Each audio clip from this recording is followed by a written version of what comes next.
Être chrétien évangélique aujourd'hui. Je crois que être chrétien évangélique aujourd'hui, c'est d'abord être chrétien. Et être chrétien, c'est être un chrétien qui hérite de toute l'histoire du christianisme et de la foi chrétienne telle qu'elle est présentée dans l'Écriture et que nous a annoncé Jésus-Christ.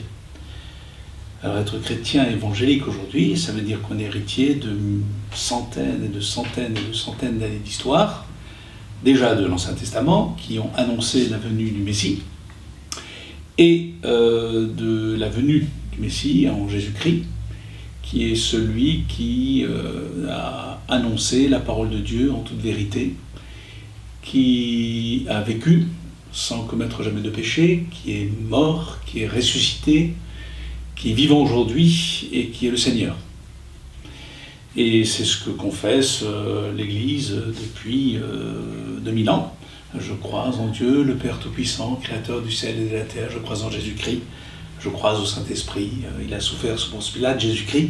Il est mort, il est ressuscité. Et donc c'est cette foi évangélique qui est la foi de tous ceux qui se disent chrétiens. Mais en plus, je crois qu'il faut préciser les choses et pourquoi il y a des chrétiens évangéliques.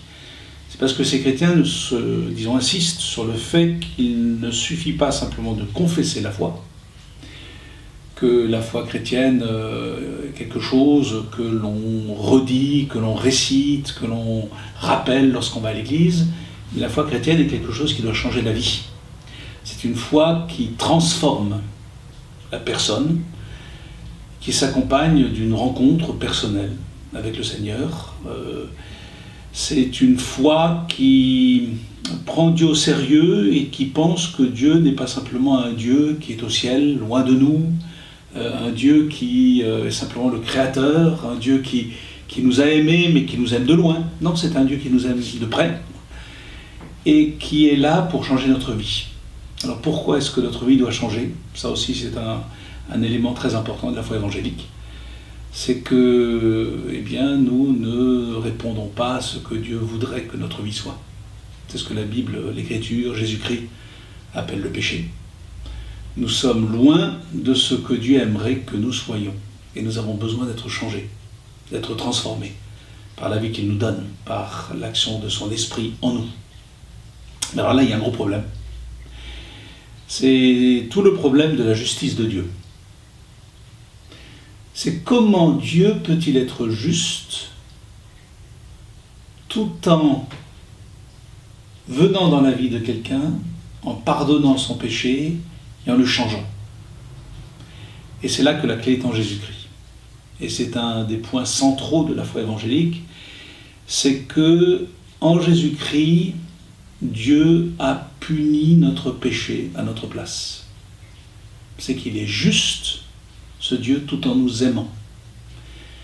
Il nous aime parce qu'il veut nous changer, il veut nous transformer, il veut que nous vivions, il veut nous donner la capacité de vivre comme il veut que nous vivions. Et pour ça, il est nécessaire qu'il nous pardonne. Et pour être juste tout en nous pardonnant, il faut qu'il puisse punir le péché sans nous en tenir compte nous-mêmes de ce péché. Et c'est ce qu'a fait Jésus-Christ. Jésus-Christ a été puni à notre place. Il a porté sur lui la colère de Dieu. Il est celui qui, alors qu'il n'avait jamais péché, a été condamné à notre place, ce qui fait que Dieu peut nous aimer tout en étant juste. Et ça, c'est au cœur de la foi évangélique. C'est au cœur de ce que dit toute l'Écriture, c'est au cœur de l'Évangile, et c'est ce que nous croyons. Il est mort pour notre péché. Et il est ressuscité. Jésus-Christ a vaincu la mort. Lui n'avait jamais péché, la mort n'a pas pu le retenir, et Dieu a fait de lui le Seigneur. Il est le Seigneur. Et nous pouvons être aimés de Dieu tout en ayant un Dieu juste qui punit le péché comme il doit être puni. Ça, c'est une grâce extraordinaire. Et c'est ça, au cœur de la foi évangélique.